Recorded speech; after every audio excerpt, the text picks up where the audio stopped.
listening to the Drinks.com podcast, the business of online alcohol. I'm your host, Brandon Amoroso, and today I'm talking with Roger Scommegna, the founder of Flying Blue Imports, which is an American negociant. Thanks for coming on the show. Hey, thank you very much. Appreciate it. Hope I got that last name right. Scommegna, like lasagna, so you had it right. Perfect. Well, before we jump into things, can you give everybody just a quick background on yourself and your journey in the alcohol business? Yeah, I've been in the alcohol, wine, 100% in the wine space for about the last 25 years. And I entered this space back in about 1999, where I bought a piece of land, bought the highest mountaintop in the Mendocino Ridge at about 2,700 feet, 4 miles from the Pacific Ocean. And I clear-cut a mountaintop to plant a vineyard. Wasn't very popular back then. Now we're learning that managing the forest is a smart thing. Back in 2008, we did have a wildfire come roaring up the hill, and my 25 acres of cleared space stopped the wildfire. So there's been some advantages to it. So I literally got in the space 25 years ago, living my wine spectator dream. I wanted to make the greatest Pinot Noir in the world. Best way to put it. Quite the endeavor, starting your own, building or buying your own plot of land and starting your own winery and creating your own Pinot Noir as well. Well, I came out of a different industry and thought, that I was going to be this great vintner. I went to Napa. My goal was to go to Napa, build this huge, winery, stand out front with my wife, pound my chest and tell everybody how great I was. I went to Napa Valley, and it was pretty tough at the time because like Mondavi, Beckstoffer, Coppola, they were buying everything and there was nothing for sale. So I would go to places and, from being from out of town, I was coming from Milwaukee, Wisconsin. Everything was sold out. And so it just was moving too quick. This is like 98 to 99. And then I moved to Sonoma. I really didn't get the feel for it. And then I heard about this thing called the Mendocino Ridge. It was a new appellation where where the fog rolls in at 1,200 feet, everything above 1,200 feet are these little mountaintops, or they called them islands in the sky. And I thought, this is pretty cool. So I bought the highest mountaintop. They saw me coming. I cleared it. They said, it's going to only probably cost you about $600,000 to put in 40 acres. And, like I said, they saw me coming, and it was $3.5 million for about 15. But as you know, in the wine business, you plant grapes and you sit and wait, and it costs you money every year. And in between that, I got a little impatient, and I ran into a guy named Charles Beeler. And together with another guy named Joel Gott, we created a brand called the Three Thieves. And it was right after 9/11. We were working on it in 2001. In 2002, we created the Three Thieves, and we went around Napa Valley buying up amazing wines for literally $5 a gallon, $8 a gallon. And we put them in jugs. And you can Google Three Thieves jug, and it was a little one liter jug. It went crazy. We did about 70,000 cases our first year of this jug. We were absolute organized chaos. It was moving a little too fast, but it was so much fun. And we went from there. We got involved in Tetra Paks, and we got involved in other brands. So it became about about 700, 800,000 case brand. We sold it to Trinchero or Sutter Home. And then, I'm still trying to live my wine spectator dream with a brand called Signal Ridge. But in the process, I started an import company. And what we have become now, in essence, is we're doing what we did with Three Thieves back 25 years ago. We're doing it all over the world, where we're taking advantage of overstocked wines, literally everywhere in the world, importing them into the U.S., either with our creating a label, doing private label, or using the company's label and selling lots of wine. There's been quite a bit of fluctuation, it seems like, in the last few years as it relates to supply. What are you seeing yourself right now in the market? So this is my point of view, is the market is the same as it was in 2019. Okay. But 2020, 21, 22, we had COVID, everything goes crazy. Everybody in the industry is thinking this is going to be Christmas, it's going to expand, and everybody expanded. I mean, literally everybody expanded. And then it started taking a little dip back to 2019 levels. The good news is the average cost of a bottle is up. The bad news is it's coming into the sales are down, but they're down back to 2019 levels. So the blip that COVID gave us was kind of a false blip. So if you are running into a problem with wine, we're here to take care of it for you at Flying Blue Imports.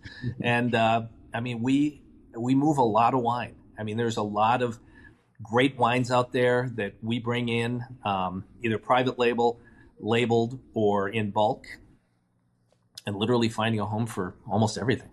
And you see this as sort of a return to the status quo, not the beginning of a decline. No, I found it interesting that Warren Buffett made a $1.2 billion investment into Constellations a couple weeks ago. Mm-hmm. And the guy's pretty smart. And I think what, he was getting out of tech and getting into consumer goods, and specifically beer and wine. Wine has been around 2,000 years, okay? The entry-level drinkers are choosing other sources. Maybe they're drinking White Claw, maybe they're drinking, or maybe they're doing gummies or edibles or marijuana-type beverages. But, the low end of the category is struggling a little bit because they have competition. But, when you're over $12, it's a pretty good marketplace right now. And I think all you have is you have people that have created inventories, created more vineyards, created more contracts, and the sales are down to 19 levels. And so they're stuck. They're stuck with all these grapes. Now, people aren't picking, people aren't planting, people aren't, buying as many grapes. And it's going to happen because there's too much wine, and there's going to be too much wine for 3 or 4 years. But it will right size. I mean, an industry doesn't go away after 2,000 years. It will still be there. It's just right sizing. And in my entire career, I've been a downside expert. So every time the market goes down, I jump in heavier. And in essence, that's what we've done with this current market. What are you most excited about as it relates to, your import business and what your plans are for this year and going into the future? I guess why keep going back to the same well? So if you have to say what I'm most excited about is the quality of the wine that we are doing. Before high-end wines, real wines that aren't industrial wines that are made at a brick and mortar with, real winemaker that, handpicks their fruit and puts it in real fermenters and follows it all the way through. That's the kind of stuff we're able to get our hands on right now. So we're working with really high quality stuff.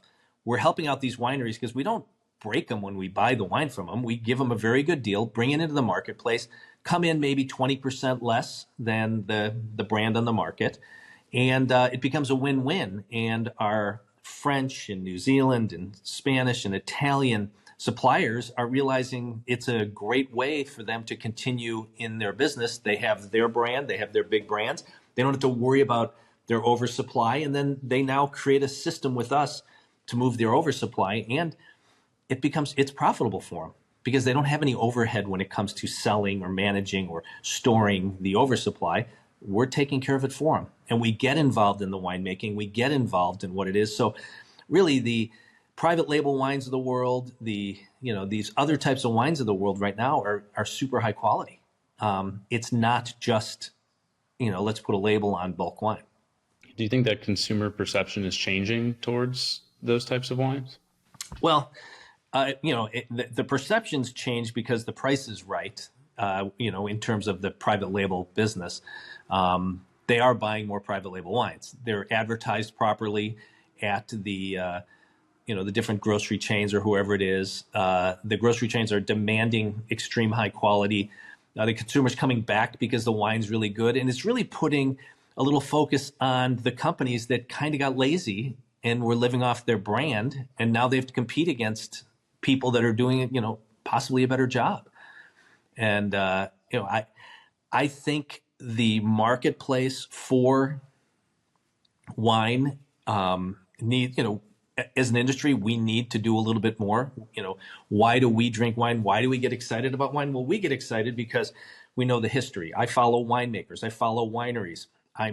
I'm completely engaged in what they're doing. I pay attention to their seasons. I pay attention to what the wine tastes like that season, and I support them.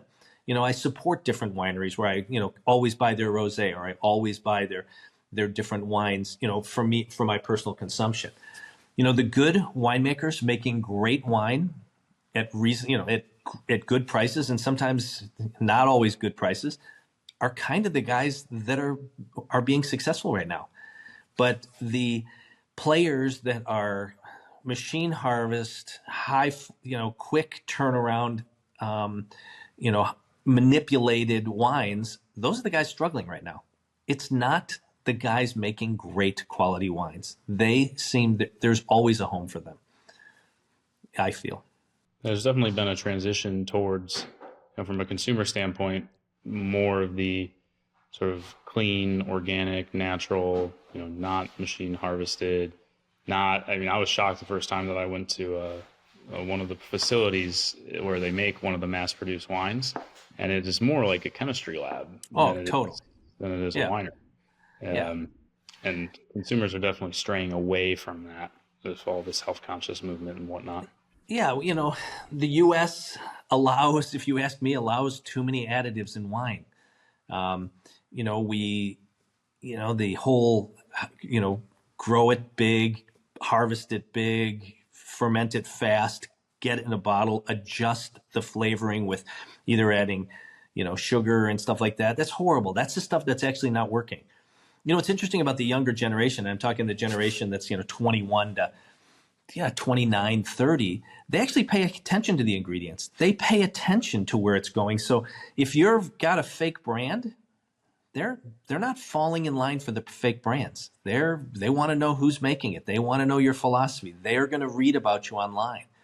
And, if you do things right and you're proper, that you're going to get people. And the other thing is that wineries have to realize is you got to right size too. You don't make more money by making more wine. Sometimes you have to make less wine and charge a little bit more for it. And if you do a better job making less wine, people are going to come get it. In the wine business, one of the biggest flaws is we all think if you build it, they will come. They will not come. But if you build it right and you communicate your story and you're sincere and work it hard, people will come. They're interested in a great story with a great wine. Yeah, it still shocks me that there's not nutrition facts on wine in the way that there is for most other beverage categories. In the US. The U.S. is keeping it out. We allow a lot of ingredients in our wines. It's called MOG. Materials other than grapes aren't allowed in. But they sometimes take concentrate, or they sometimes add tannins, add flavors. That's one of the problems. As opposed to, say, European wines, where it is a much cleaner wine. The biggest problem in the U.S. by far is gloss phosphates. We're talking Roundup. Roundup's frickin' poison, and we're putting it on our grapes. I don't put it on my grapes. We refuse to put it on our grapes. But the U.S., it makes farming simpler, but it's illegal in Europe. So, we change that. We're also changing, we're properly changing the way we make wine in the United States. How much the internet plays into a factor now, and especially the younger generation, they are always searching and verifying before they're purchasing. Yeah. The wineries that, don't even necessarily, lie about it, but they're obfuscating how it was made, or they're not being upfront about it. The consumers are going to go to the winery that does have that online presence, that does talk about how they make it, where it came from, tell the story. Because more than ever, this generation shops experiences more than just the actual product or brand itself. And so, it's really important that wineries start to pay attention to digital a little bit more than I think they have historically in the past. Your line, shop experiences, that's a great line. And that's something that the the generation that are owning the wineries, the old, little older generation that owns the wineries need to understand that, we have advantages when we can give them a journey and discovery into the product, what we do and what we make. The younger generation, and this is so important for us to try to capture, and the wine industry is not capturing that younger generation right now. They're, a little more interested, but I believe they're a little more interested in maybe just, having a gummy and enjoying themselves versus, let's talk about where this wine was made. How old are you? You look like a young man. I am 27. So you're a wine drinker. Yes. And Yeah. what got you into wine? Family and friends. Yeah. And I think upbringing. I think I'm probably a bad example just because it's always been in the Been family. on the table. But so you're looking for a journey and discovery of wine, right? Yes, and I am very much so anti any of the sort of big label, big brands that you would see in, a Ralph's or a Kroger or whatever it may be. Because I know, at that price point, I think, sort of just drinking for the sake of drinking, which You're right. in that case, I think there's actually far better alternatives to alcohol. Like Right. in that under $12 price point, Yeah. there's so many different alternatives and substitutes that you could turn to that are cheaper, that are more enjoyable, that have Healthier. less long-term side effects associated with them. Yeah. If I'm going to drink wine, it's going to be something, definitely more expensive and definitely more history, more story, more nuance, more character. That is what wine should be, I think. Yeah. Not $3 out of a gallon jug. I agree. There's a lot of other alternatives to that. we sometimes the industry is treating wine as just a beverage at the table. And I understand the beverage at the table because the Europeans have it all the time. But the beverage at the table, the Europeans' tables, are usually a local person making small quantity of wine. Yes, there are big players in Europe making, big volume stuff. But truly the journey and discovery in wine is what makes it important, what makes it interesting, what changes year to year, and what I think will keep your generation, the friends of yours that aren't drinking, that drink with you when you open a bottle of wine and tell them the history of the wine or how long they've been doing it or how the winemaker is, or even this young new winemaker or whatever it is much more interesting. Don't you agree?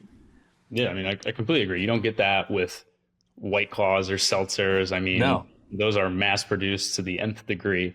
You don't get that within the cannabis industry. There's not the longevity there, nor is there, sort of the history and longevity within that particular vertical.